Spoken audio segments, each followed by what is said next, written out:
Yes. So very warm good morning to everybody, and thank you so much for taking your time off and joining this webinar. My name is Ramamurthy Venkatesh. I welcome on behalf of NETS International. I've joined with my complete team, my MD Jahangir Ahmed, then our technology head Fahim, cloud expert Nasra, and even our sales team have joined. And it is so nice to see that we have got good response for this, and then we could invite some of you to have a interactive conversation on this very vital topic. I will not spend much time on explaining about NETS, but however, I'll just give a brief about what NETS International Group is. We have been active in the region since 2008, and we have presence in 5 countries. We have presence in Qatar, we have presence in KSA, we have presence in UK, and also we have our parent office in Pakistan. We do focus on niche areas of system integrations. We have around 350 plus people on the ground, and we are also serving both the telcos on their access network projects in the UAE, and also we have a very strong relations with other telcos in the region. Our main focus is on access network solutions. Then after that, enterprise solutions that primarily include cloud and cybersecurity. And we are also having very good competency and history on managed services.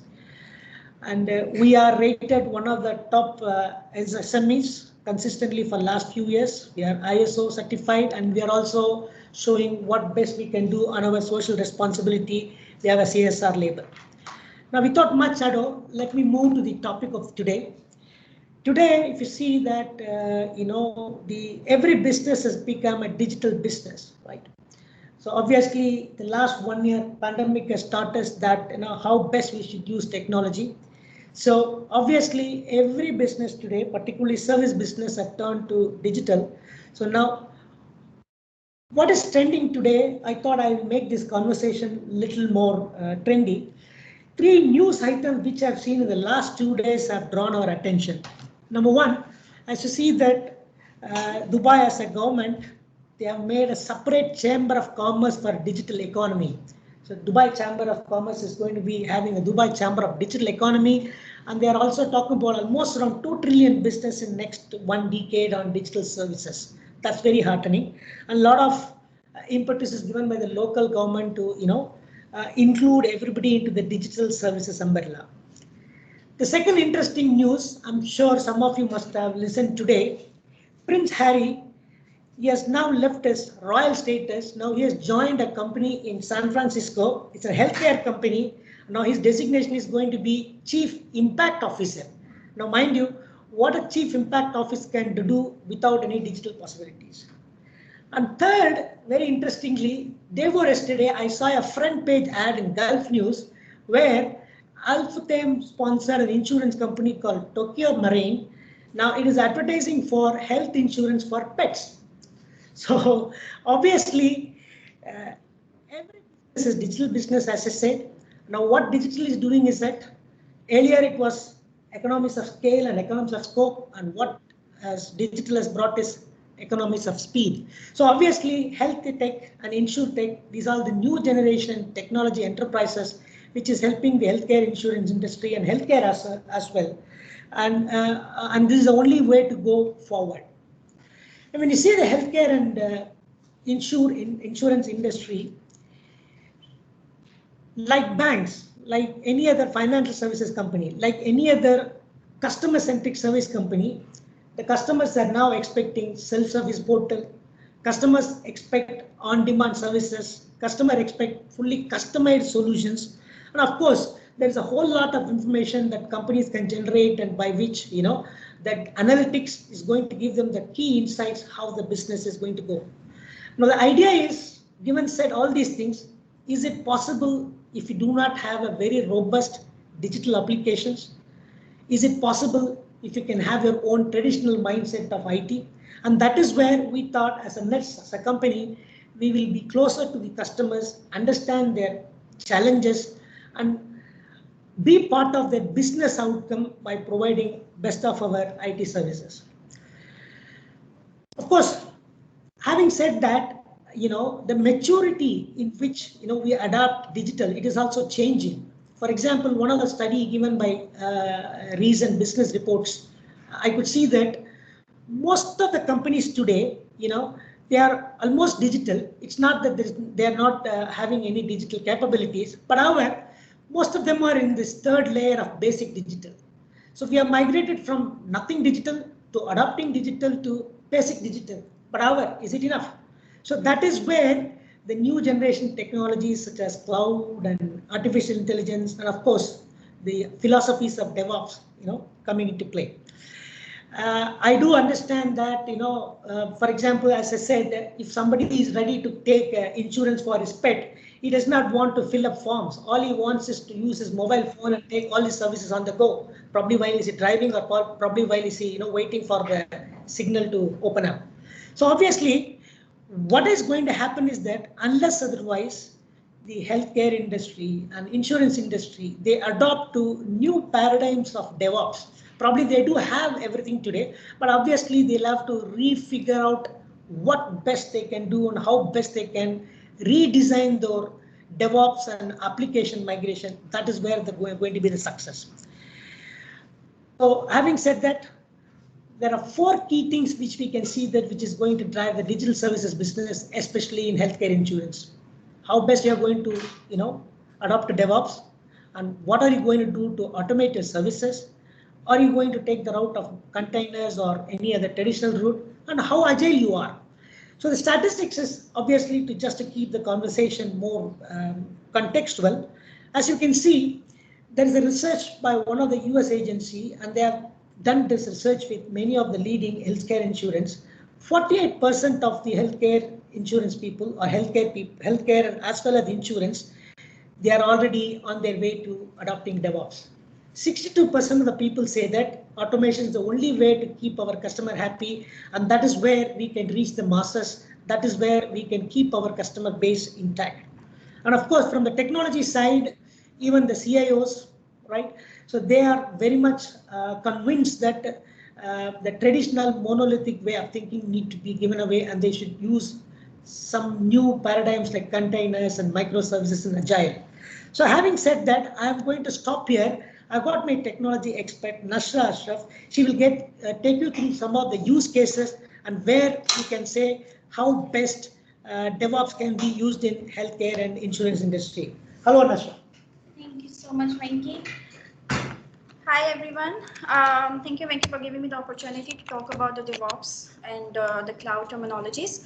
But before we jump to the DevOps, let's see how we can start talking about the cloud architecture, or how we can move forward for the betterment and the flexibility and scalability of any application.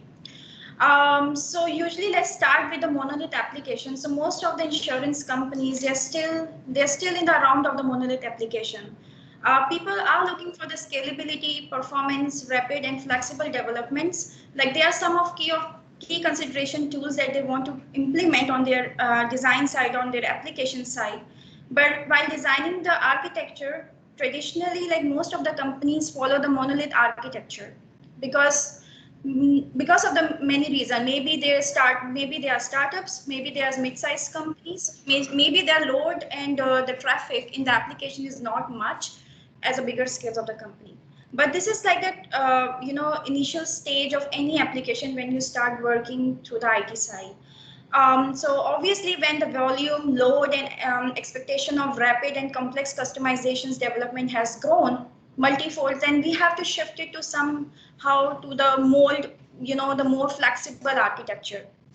Now the question is like how you can move yourself and how you can think that how you can think about the enterprise architecture level. For example, if you have startup company, you have like a very good decent application is running. It's running really good in your on-prem, but the thing is that once the traffic loads has been happened into your application, now you're thinking about the scalability. But oops, you cannot do that because you're on the on-prem. You cannot scalable, you cannot flexible on the on-prem side. Then you have to setting out the other options, how you can move through the technology side, right? So like how you can do the architectural transformation in the IT application. It's basically, if you can see here, the most beautiful architecture is the microservices architecture, which we also call it the flexible and scalable architecture. So most of the companies, they are moving forward for the microservices architecture because of the many reasons. The number one reason is that every application have their own independent feature. So let's suppose we have online portal, mobile apps, we have enterprise service bus, we have transactional DB, and so on. The multiple features in microservices act as independent services, which is basically is not dependent on each other. The beautiful concept of the microservices is that, just take an example in this way. Transaction DB you have working in the SQL, but the enterprise rules engine is in the PHP maybe. So you have a different stacks that you are working on. They are not depending with each other. So you can separate it out with the enterprise level architecture. So you see that you can change this technology into the multiple digitalized way, but on the on-prem side, it is very hard to do that, because microservices or any scalable or any flexible application requires a lot of efforts to move, maybe a lot of with the servers, right? So if I say, like, if you have a physical server, you have an infrastructure on your data center, if you want to make it flexible, if you want to make it more deployments, and you want to close with the traffic and you want to make open traffic, then it's very hard to stack up your servers on the on-prem side. Then there is a need of cloud. There is a need of a new technology or a new stack that you want to move in.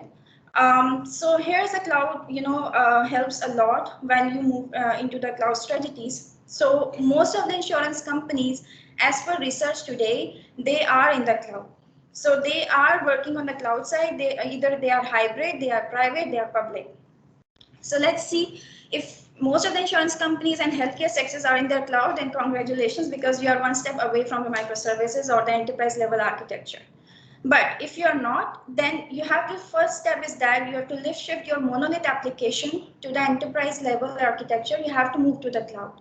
So once you shift into the cloud, then you have a multiple options of thinking, like how you can make it more digitalized. Like if you are in the cloud, you can create mobile apps, you can create multiple payment gateways, you can have a comparison portals, you have regulatory compliance, you can use artificial intelligence for the chatbots and autoresponder, and also the robo-advisor as well. So see, you have a lot of services that has been introduced by the cloud.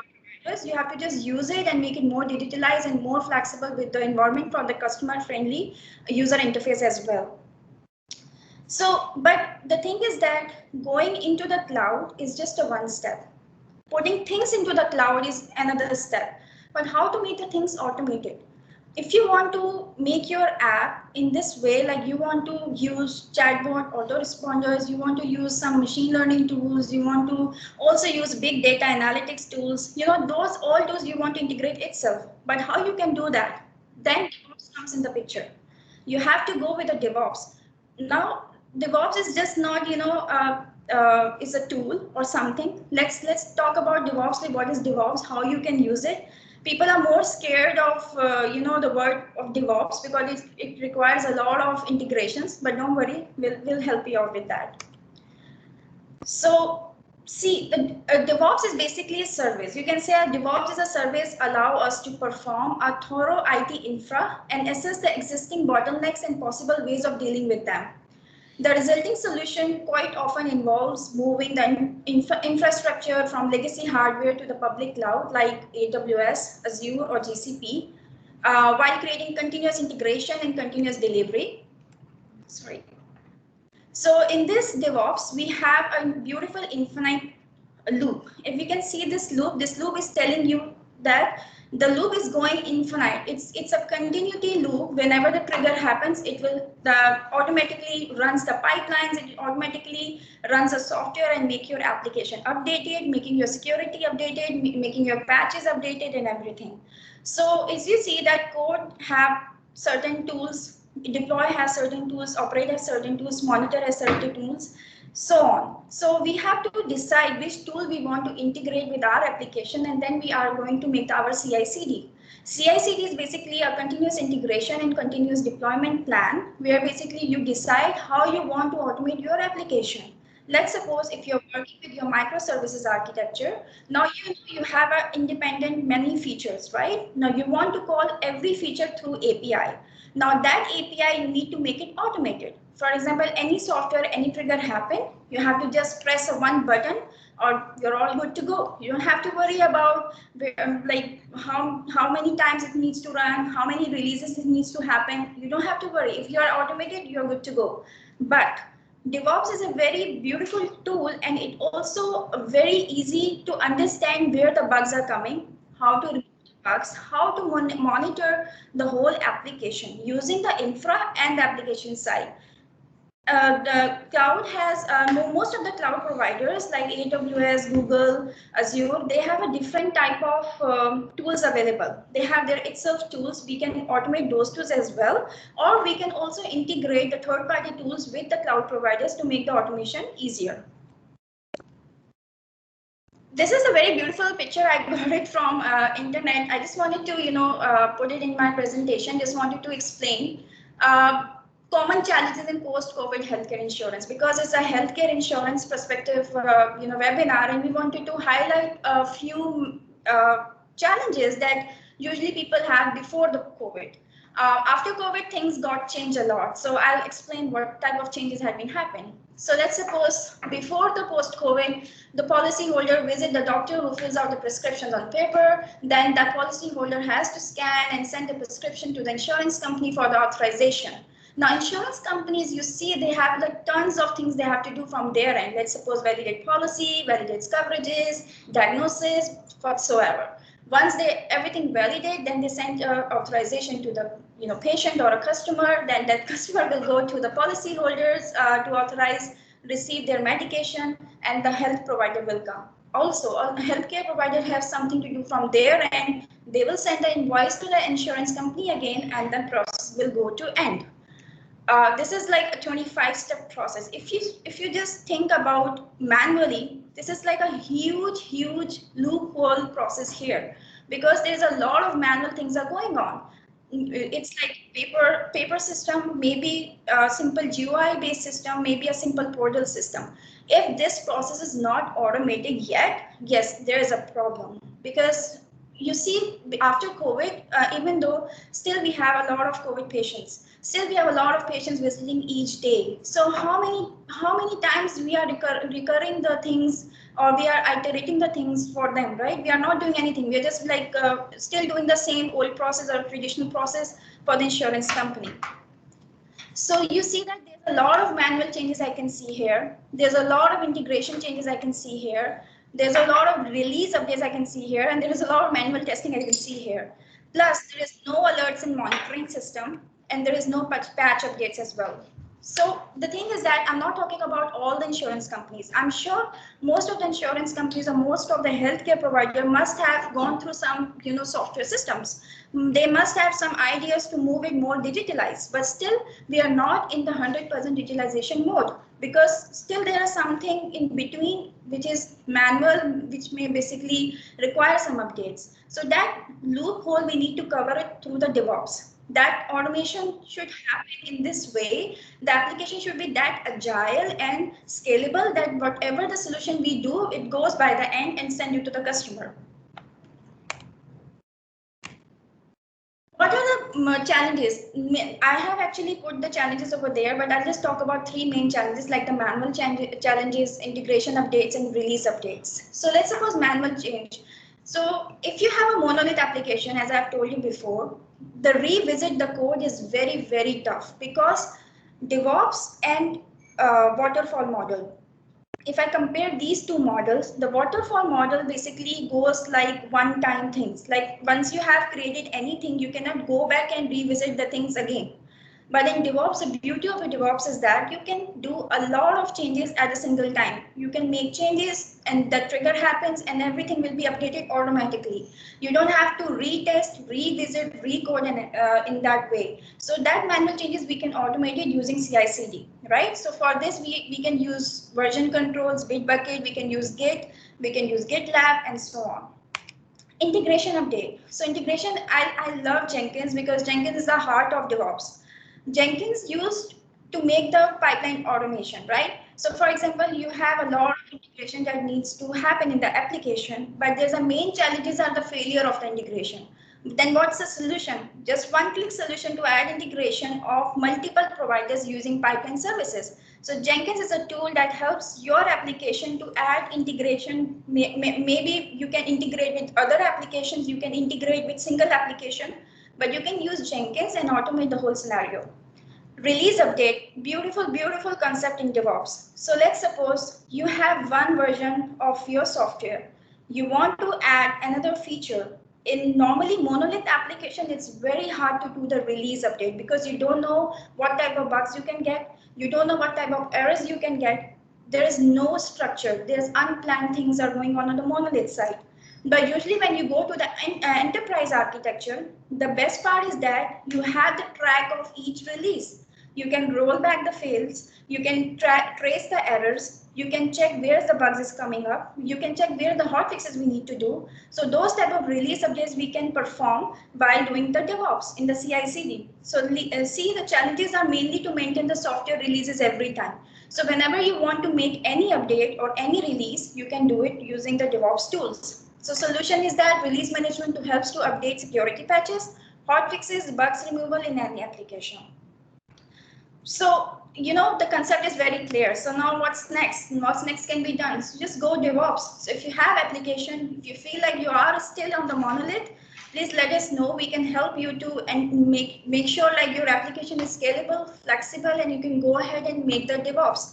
Now, what's the key benefits of DevOps? How you can see your business growing with the DevOps? Number one is that increase the patient engagement and satisfaction, strengthen competitive advantage, facilitates regulatory compliance and security information, support artificial intelligence. As you know, the cloud providers, they are a regulatory compliance, they are HIPAA compliance as well. The security is a top priority for every application. So data security is also there. There's a tons of security guards, firewalls is there. There's a networking firewalls are there. There's a tons of things you can use in the cloud and aggregate everything and make a beautiful application for your insurance company or the healthcare provider.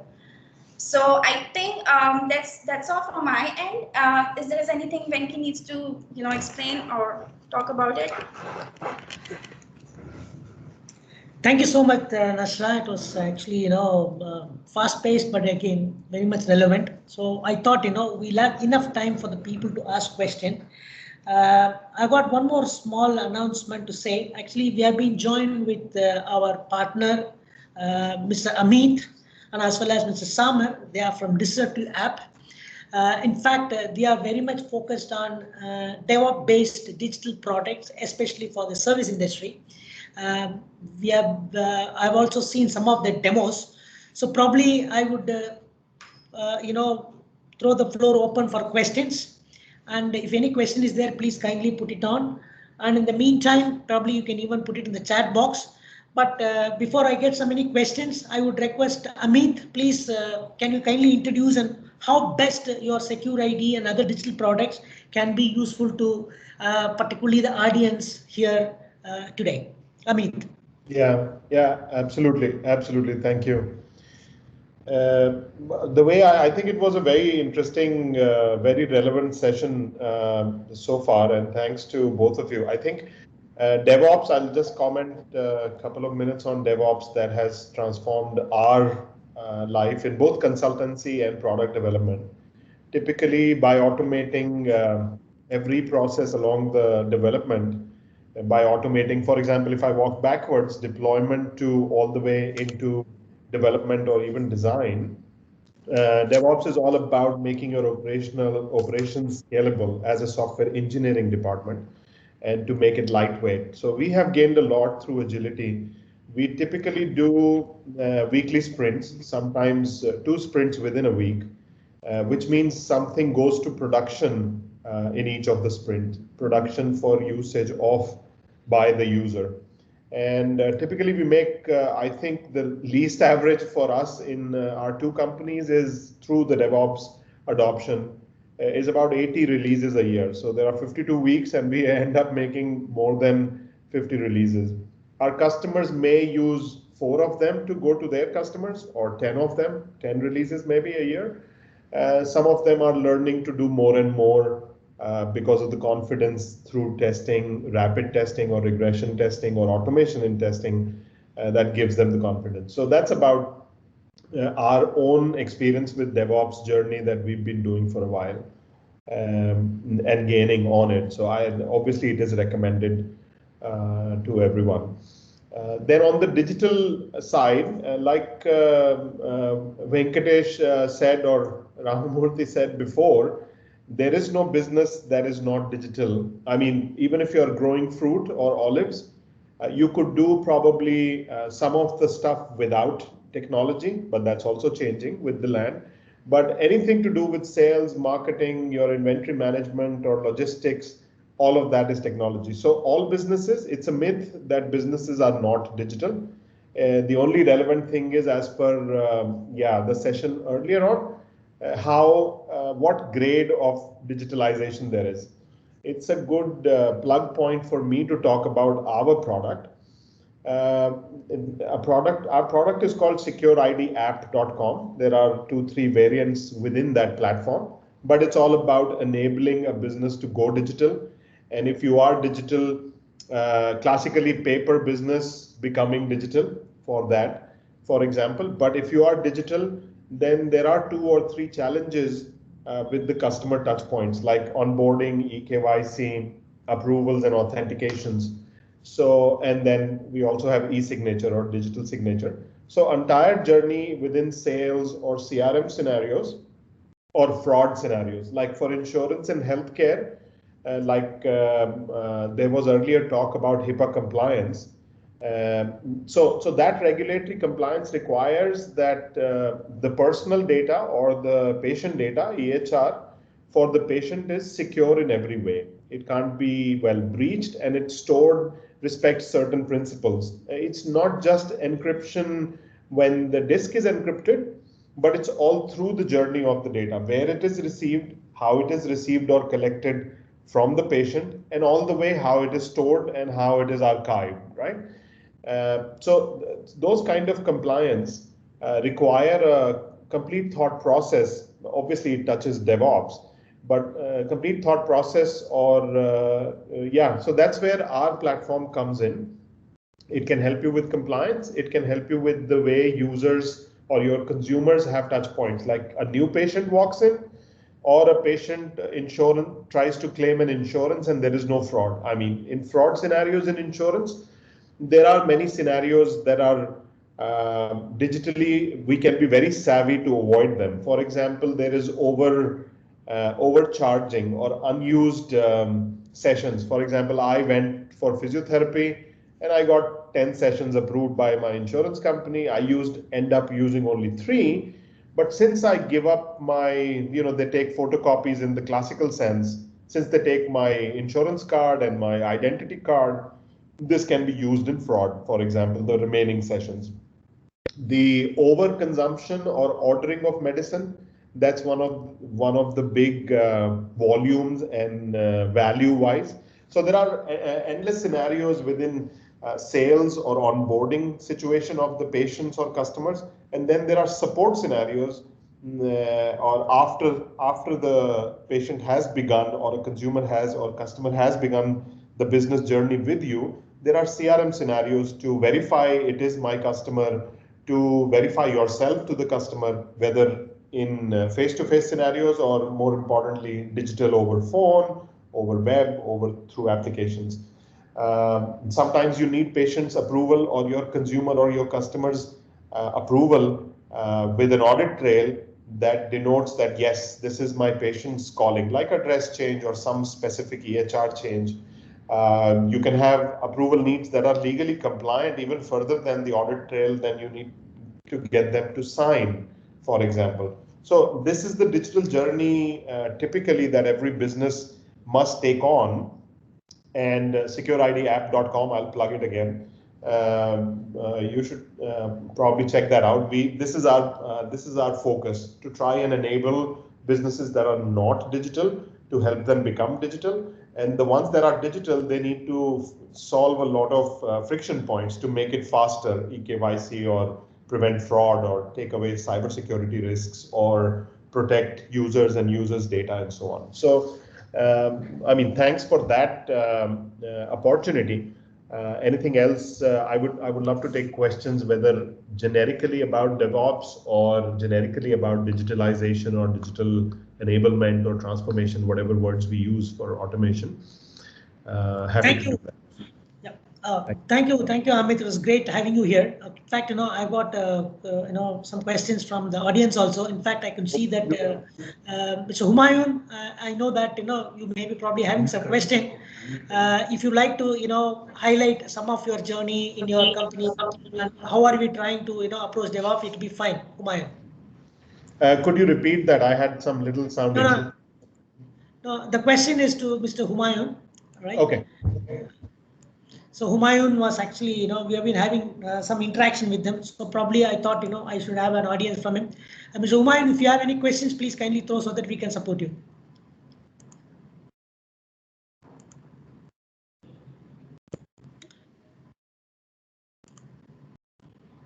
Anyway, I think he's on mute.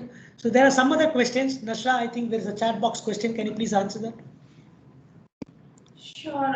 The question is like, what's the best tool for DevOps? So DevOps have like multiple tools.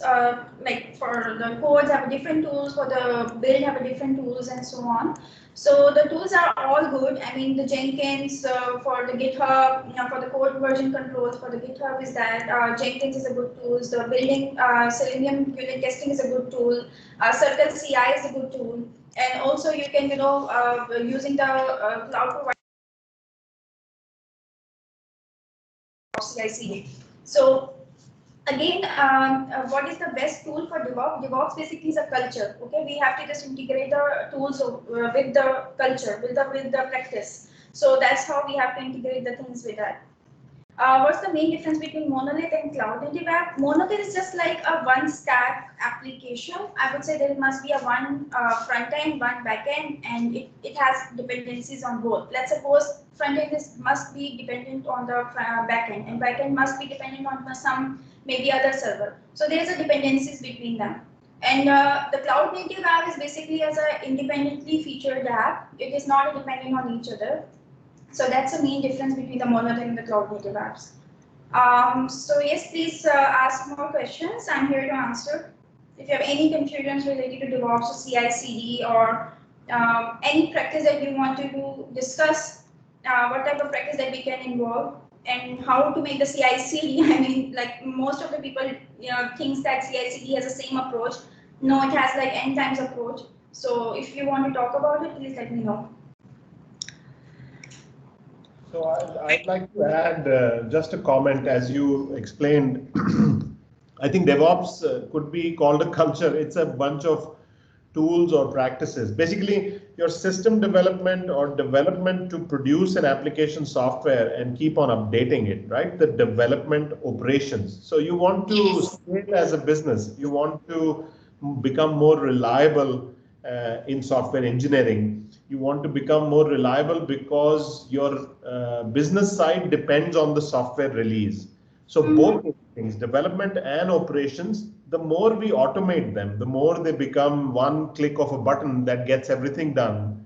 So if developers have something to release, how long does it take? How many manual processes does it take to go to production? This is the question we are chasing. This is the dimension we are trying to make both scalable and efficient. By efficient means, it costs nothing. It takes 5 seconds to deploy a WAR file on our cloud server and the software gets updated, for example. Also, App Store, the app link gets updated, for example. So as many operational things that we have to do to release or to provide our customers with an update or with a new software, that's all DevOps. So obviously it's a bunch of tools and thinking, but mostly, like you said, it becomes a repeated, I mean, culture is ritual, right? Back at home, everywhere in the world. So it becomes a culture that you try to automate more and more. So that would be my experience in this. I mean, it's it's a very beautiful thought. It's like a very deep team collaboration. People say like DevOps is only for the software. No, it is not. It's basically a good communication between the business and the IT department. So it's like a mutual collaborations are going on. For example, if we are getting the business requirement, software development people are making the things according to that, and they are going to have a good communication and making a CI/CD more automated. It's a very great team collaboration part as well. So that's the beauty of the DevOps. Yeah, I think you're absolutely right. The beauty or the return or the benefits must apply to business, and you're absolutely right. It's beautiful.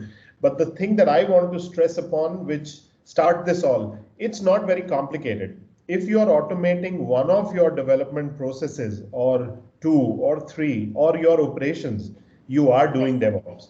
And whether monolithic applications, the question is how much effort do you have to spend in your organization? Are you afraid to make a release, or does it take 10 days to make a release? Be sure of it. Or does it take 10 minutes? So the journey begins, and that's DevOps.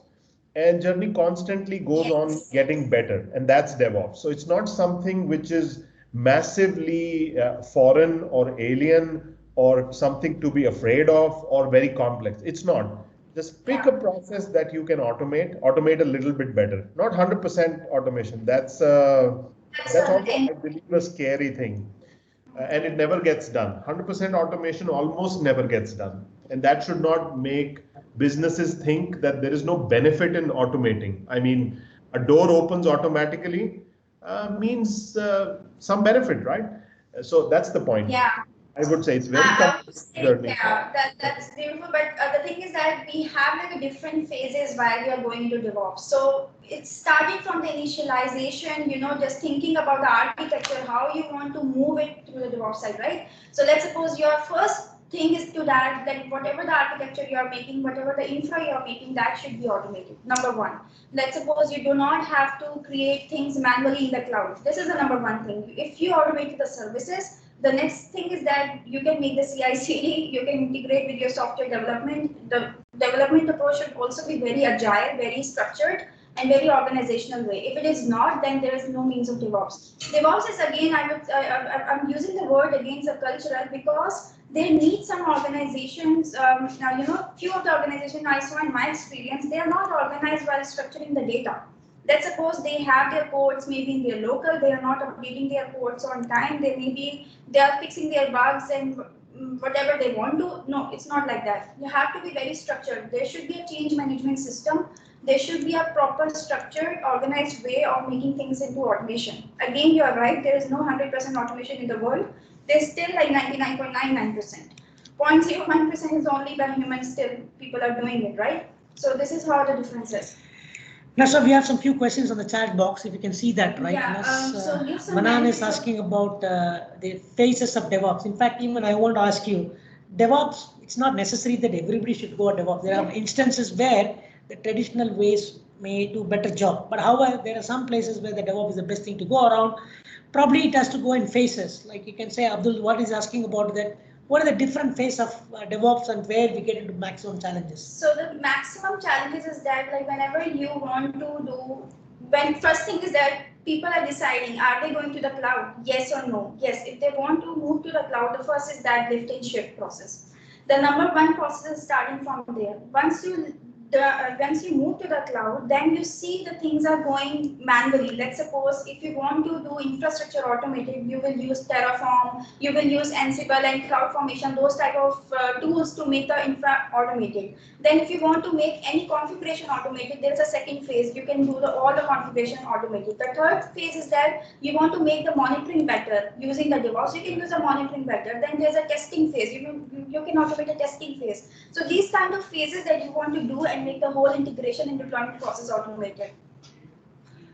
That's fantastic. There is also one more question. Actually, it is from I would say, I think it is from MR. Okay, he's talking about the version control, because I always see that version control is one of the biggest challenges, and if you want to keep your customer not get any disruption in their services, your version control is perfect. Yeah. So what is the practice has been in DevOps? So version control is basically goes with tools. Definitely, if you use GitHub, if you use Bitbucket. So version control, what is version control? Try to understand this. This is a flow of making the software development. In you want to make it a repository. You want to keep the version of the repository. Let's suppose you have deployed feature number 1.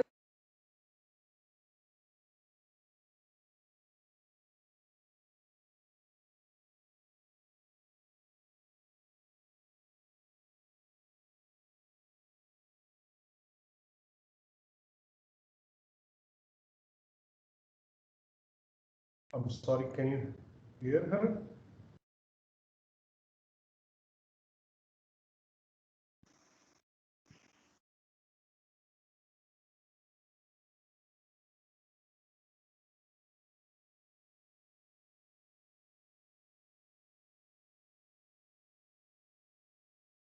She's muted. Yeah.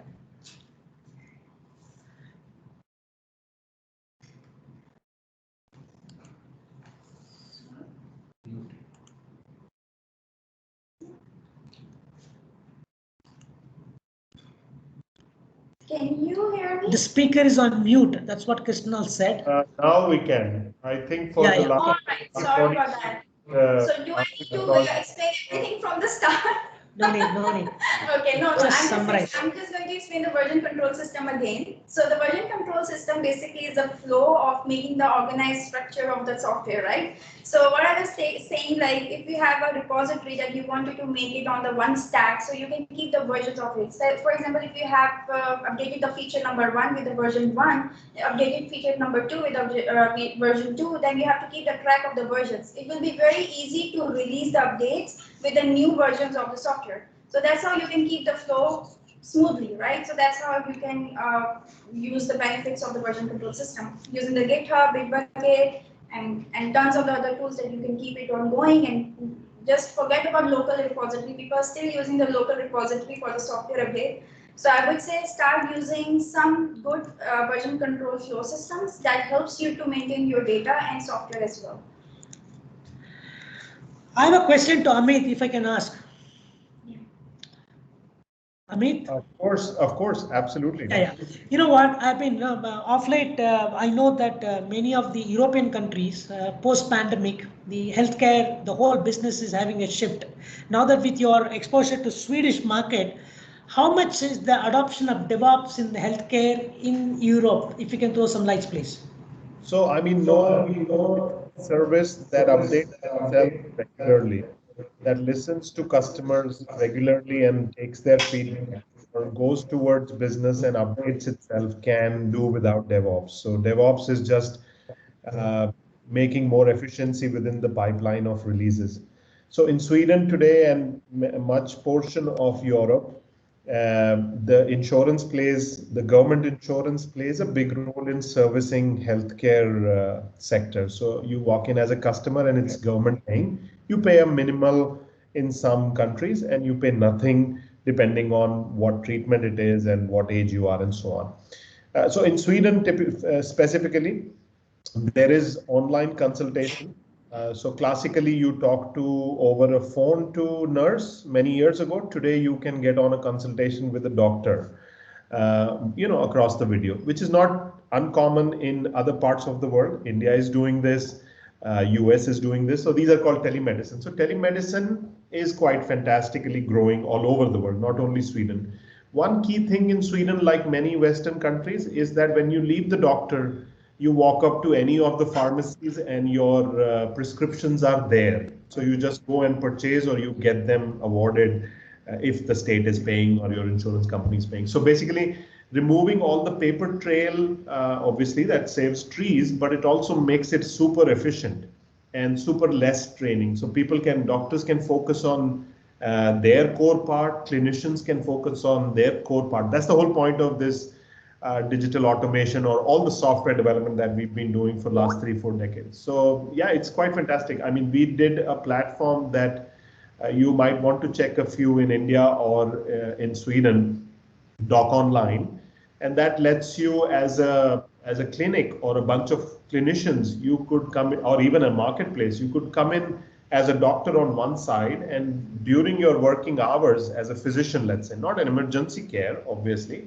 but as a physician. Why? Because it's the data shows that about 40 to 46% of symptoms that we worry about, like my kid is sick and now I have to spend 5 hours taking an appointment and going to the doctor, whereas the problem is probably minor. And if you manage to speak to a doctor, that doctor could tell you, aha, so he has fever. Okay, he has fever for like 8 hours and otherwise he's active. Okay, then you can stay another 2-3 days. So talking to a professional takes away the anxiety from parents, for example. I took one case. The data shows that about 46% of the reasons we go to doctors, general physicians or general practitioners, can actually be solved through remote help. So I think that's where telemedicine's value is. And then obviously remove the friction on delivery of medicine, other equipment sale causes e-commerce.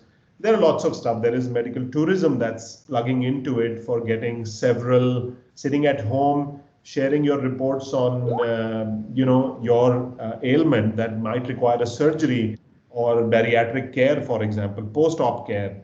All of those scenarios have a lot of telemedicine benefit. And there's a lot of that's happening. Like Sweden is monitoring diabetic patients sitting in the hospital, so they don't have to come in every other week. All the details are coming in through a system, weight gain, or obviously sugar rate. I mean, the insulin values that type 1s are using, or glucose value that anybody else posts. So they're monitoring a lot of patient care, especially for the old and certain specific patient types. Like bariatric surgery is a very small vertical, but its success rate shifts around 6, 7, 8 months after the surgery. So it's great to have a close touch point with a patient, so that you can keep them motivated. And if you demand data from a patient, involve their family within that process, it so happens that people don't relapse all the way up to 2 years, 3 years. And that's really the marker where weight loss really functions. Similarly, cardiovascular, or if you had a stroke or something, there are close monitoring, different sequences, different periodicity, but close monitoring required. And then it costs. That's fantastic, Amit. Yeah, sorry, actually, no, I'm just cutting you. I'm just welcoming some of the guests who have just joined, Daryal and Matar and others. Probably they could join a little later. So I want to ask the audience if there are any question that can be specifically directed to, we can answer that. And again, we can continue, Amit. So there is a question like, can you highlight few cloud platforms that are used for DevOps implementation? So DevOps can be implemented. Can you hear me? Yes, you can. Okay. Okay. So DevOps implementation can be used for like AWS, Azure, GCP, Oracle. Those are all, you can use it for the cloud providers as well to implement DevOps implementation. We can't hear you. Unmute. I would say go to containerization first. So go to automation deployment, automation and testing first, and then you could use like Docker, I would say. Or if you use Docker, then you can use Dockerization on any platform, cloud or private data center, and that would still bring you all the DevOps benefit, because you can deploy. I mean, in a situation where we use Docker, we had a bug or a problem that would crash the system like about every 35 minutes, and we could not, so the operation would go, let's say, offline, right? But what we managed to do with Docker was that there were, let's say, 3 instances of the servers that were needed to cater to a certain capacity of customer. So we would it would take about 5 minutes to deploy a new instance, and it would die in 35 minutes, you see? So we managed to operate by creating not necessarily elastic capacity, but how do you say, horizontal scale for high availability, where the servers were dying, but we could still have extra ones. So, I mean, we survived maybe about 20 days before we found the problem in a third-party system and so on.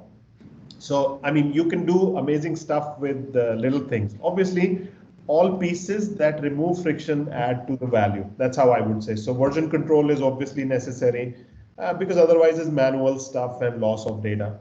But I would say starting point should be automatic deployment, and Dockerization could be a very good boon. Dockerization or any containerization. Docker is very good, of course. Thank you, Amit. Actually, we are just 5 minutes ahead of, more than the schedule. We were supposed to finish by 11:45. I would still request that if there any question, otherwise we can wrap it up. It's great pleasure to have all of you here. In fact, I especially thank Amit and Samar. Definitely we will try to take forward our conversation with some of the potential clients, and maybe we can individually connect with the attendees and see that how best we can support them. And that's our endeavor as a Nets, that we would like to be part of our customers' digital journey. Instead of giving something what we have, we would like to listen to them and then see that what best they need from us can be provided. So with that, I just close here. Thank you, Nashra. Thank you, team here. And if there are any more questions, please. Otherwise, we can wrap it up here. And thank you so much. Thank you so much, guys. Yeah, thank you. Thank you, everyone. Thank you all. It was a pleasure having you, and then see you soon again. Thank you. Thank you. Thank you. Bye-bye. Bye. Thanks, Bye.